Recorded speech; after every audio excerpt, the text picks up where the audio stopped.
காவிரி நதிநீர் விவகாரம் தொடர்பாக சட்டப்பேரவையில் எதிர்க்கட்சித் தலைவர் எடப்பாடி பழனிசாமி கொண்டு வந்த கவன ஈர்ப்பு தீர்மானம் மீது காரசார விவாதம் நடைபெற்றது. அதில் மேகதாது அணை கட்டுவதற்கு தமிழகம் ஒருபோதும் அனுமதிக்காது என்று நீர்வளத்துறை அமைச்சர் துரைமுருகன் விளக்கமளித்திருக்கிறார்.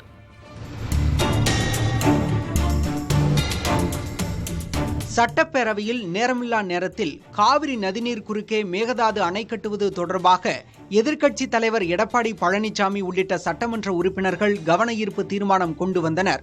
அதில் பேசிய இபிஎஸ் 28வது காவிரி மேலாண்மை ஆணைய கூட்டத்தில் மேகதாது அணை குறித்து விவாதித்தது வேதனை அளிப்பதாக குறிப்பிட்டார்.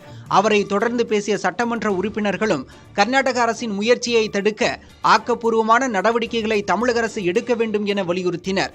மேகதாது விவகாரத்தில் கர்நாடக அரசின் தீவிரம் தமிழக அரசின் முயற்சிகள் பலனளிக்கவில்லை என்பதை காட்டுவதாக பாஜக எம்எல்ஏ வானதி சீனிவாசன் தெரிவித்தார். உறுப்பினர்களுக்கு பதிலளித்து பேசிய நீர்வளத்துறை அமைச்சர் துரைமுருகன், தமிழ்நாட்டின் இசைவு இல்லாமல் கர்நாடகா ஒரு செங்கலை கூட எடுத்து வைக்க முடியாது என தெரிவித்தார். மேகதாது விவகாரம் தொடர்பாக பேச்சுவார்த்தை நடத்துவது இனிமேல் தீர்வாகாது என தெரிவித்த துரைமுருகன், ஆணையம் மூலம் மட்டுமே தீர்வு ஏற்பட வேண்டும் என கூறினார். ஒன்றை வைத்துக் கொள்ள வேண்டும், யார் இவர்களுக்கு சிடபிள்யூடிக்கு அனுப்பி விடுவதாலேயே கூட இது திட்டம் நிறைவேற முடியாது. பிறகு அவர்கள் ஃபாரஸ்ட் டிபார்ட்மெண்ட்ல பர்மிஷன் வாங்கணும், அதற்கு பிறகு என்வாயர்மெண்ட்ல வாங்கணும். இவ்வளவு வாங்கினாலும் கூட அந்த தமிழ்நாட்டினுடைய இசைவை பெறாமல் அவர்கள் ஒரு செங்கல்லை கூட எடுத்து வைக்க முடியாது என்பதை ஆணித்தரமாக இந்த அவையில் நான் தெரிவிக்கிறேன். ஆனால் அமைச்சர் அளித்த பதிலில் திருப்தி இல்லை என கூறி அதிமுகவினர் வெளிநடப்பு செய்தனர். அதன் பின்பு செய்தியாளர்களை சந்தித்த எடப்பாடி பழனிசாமி, மேகதாதுவில் அணை கட்ட முயற்சிக்கும் கர்நாடக அரசை கண்டித்து பேரவையில் ஏன் தீர்மானம் கொண்டு வரவில்லை என கேள்வி எழுப்பினார்.